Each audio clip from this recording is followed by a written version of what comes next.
Assalamualaikum warahmatullahi wabarakatuh. Gimana kabar teman-teman semua? Pak harap semuanya baik-baik saja. Baik, di pertemuan kali ini pembelajaran PJOK. Ya, untuk pembelajaran kali ini kita nanti akan membahas tentang senam lantai. Sebelum itu di buku LKS kalian, di buku PJOK ada materi tentang COVID-19. Nah, nanti kalian bisa pelajari sendiri ya, dengan dibaca-baca sendiri. Untuk materi PJOK kali ini kita akan langsung bahas tentang senam lantai. Apa itu senam lantai dan apa saja macam-macamnya senam lantai, nanti kita akan bahas. Sebelum itu, sebelum kita belajar, mari kita membaca basmalah bersama-sama. Bismillahirrahmanirrahim. Semoga pembelajaran kali ini bisa berjalan dengan baik dan teman-teman semua bisa paham. Untuk lebih jelasnya, mari kita belajar.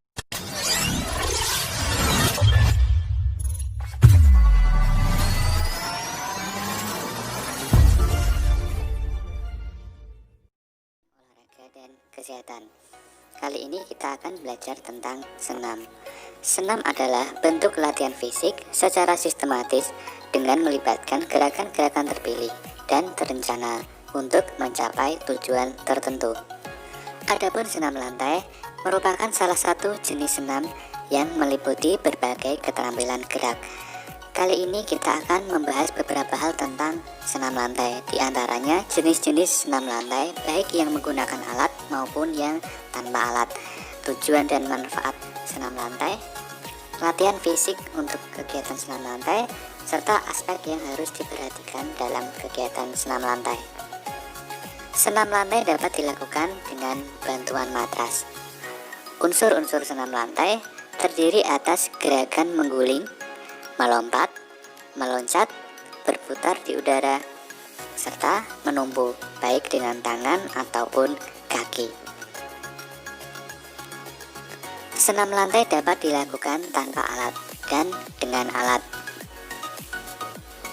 Yang pertama adalah senam lantai tanpa alat. Di antaranya yang pertama guling depan atau forward roll.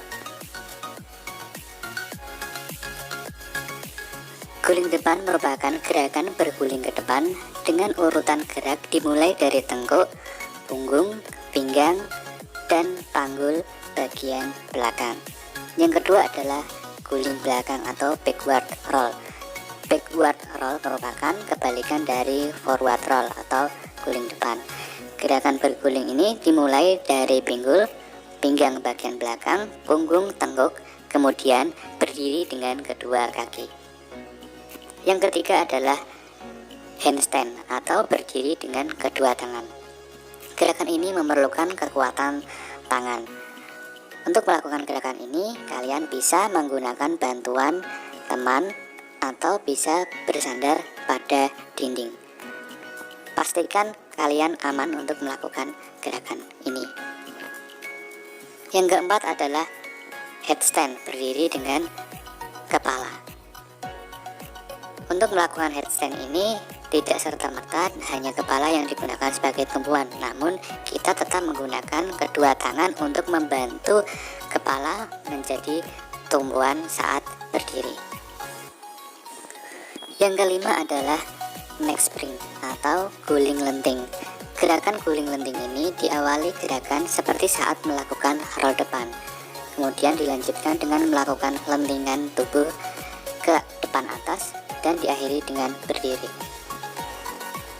Gerakan tubuh melenting ke depan atas yang dimulai dari dahi, kemudian dilanjutkan dengan melenting ke atas kepala, bahu, pinggang, pinggul, dan kedua tungkai serta lengan juga ikut melenting. Yang keenam adalah sikap kayang. Sikap kayang merupakan gerakan melengkungkan tubuh ke arah belakang dengan bertumbuh pada kedua tangan dan kedua kaki. Gerakan ini dapat dimulai dari posisi berdiri maupun jika kesulitan dapat dilakukan dengan posisi terlentang. Yang ketujuh adalah sikap lilin. Sikap lilin merupakan gerakan bertumpu pada tengkuk dengan ditopang oleh kedua siku.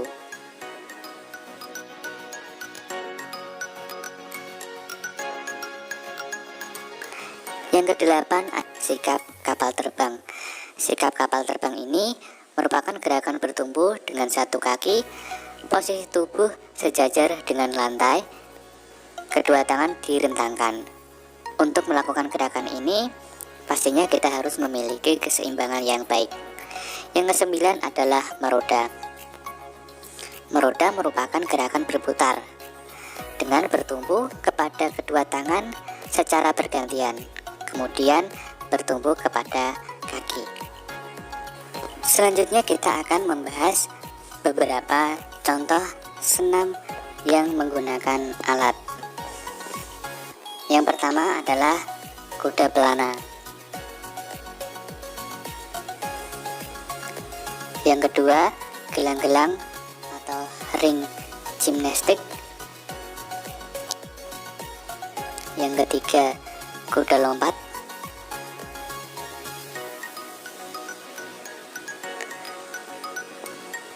Yang keempat adalah palang sejajar.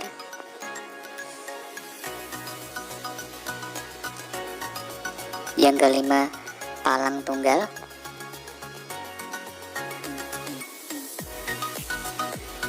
Yang keenam, palang bertingkat.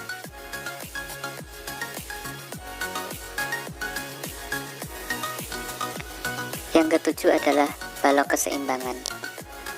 Untuk balok keseimbangan ini khusus untuk nomor senam artistik putri. Senam lantai merupakan bagian dari senam artistik. Senam artistik diartikan sebagai senam yang menggabungkan aspek tumbling dan akrobatik. Berikut ini merupakan kategori senam artistik untuk putra dan putri. Untuk kategori putra ada senam lantai atau floor exercise, kuda pelana, gelang-gelang, kuda lompat, palang sejajar, dan palang tunggal. Sedangkan yang diperlombakan untuk kategori putri antara lain senam lantai, kuda lompat, palang bertingkat, dan balok keseimbangan. Tujuan dan manfaat melakukan senam lantai. Tujuan senam lantai yaitu untuk meningkatkan kemampuan melakukan bentuk-bentuk gerakan senam lantai, baik dengan bantuan alat maupun tanpa alat. Kemudian keuntungan melakukan senam lantai antara lain, yang pertama, kemampuan gerak tubuh menjadi semakin baik. Yang kedua, memperkuat otot-otot dominan yang digunakan dalam kegiatan senam lantai, misalkan lengan, kaki, paha, pinggang, perut, serta dada. Selain itu, dapat menambah kekuatan fisik secara menyeluruh. Yang keempat adalah menjaga keseimbangan tubuh, melatih lompatan, memperbaiki postur, melatih fokus, membakar lemak, serta dapat melancarkan sirkulasi darah. Manfaat senam lantai antara lain manfaat fisik. Melalui senam lantai, daya tahan otot, kekuatan, kelincahan, kelenturan, keseimbangan, dan koordinasi dapat berkembang. Gerakan senam lantai juga dapat membantu memperbaiki postur, kesadaran tubuh, dan meningkatkan keterampilan gerak. Manfaat mental dan sosial. Kegiatan senam lantai mendorong kemampuan berpikir dan mengembangkan keterampilan. Oleh karena itu, pesenam lantai harus mampu berpikir kreatif untuk memecahkan masalah tentang gerak. Selanjutnya, aspek penting yang harus dilakukan saat melakukan senam lantai. Yang pertama, pastikan kalian melakukan pemanasan sebelum beraktivitas. Mulailah dari gerakan yang ringan sampai ke yang sulit. Konsentrasi penuh saat melakukan gerakan. Patuhi ketentuan teknik gerakan atau instruksi dari guru. Berpakaian senam yang sesuai. Menggunakan matras setiap melakukan senam lantai. Pastikan matras dan keadaan sekitar aman untuk melakukan gerakan senam lantai. Pastikan selalu dalam pengawasan saat melakukan gerakan atau latihan. Yang terakhir, lakukan pendinginan atau relaksasi sesudah melakukan aktivitas senam. Bisa menyerap ilmu yang sudah kita pelajari pada hari ini. Sebelum kita akhiri, mari kita baca hamdalah bersama-sama. Alhamdulillahirabbil alamin. Sekian dulu. Assalamualaikum warahmatullahi wabarakatuh.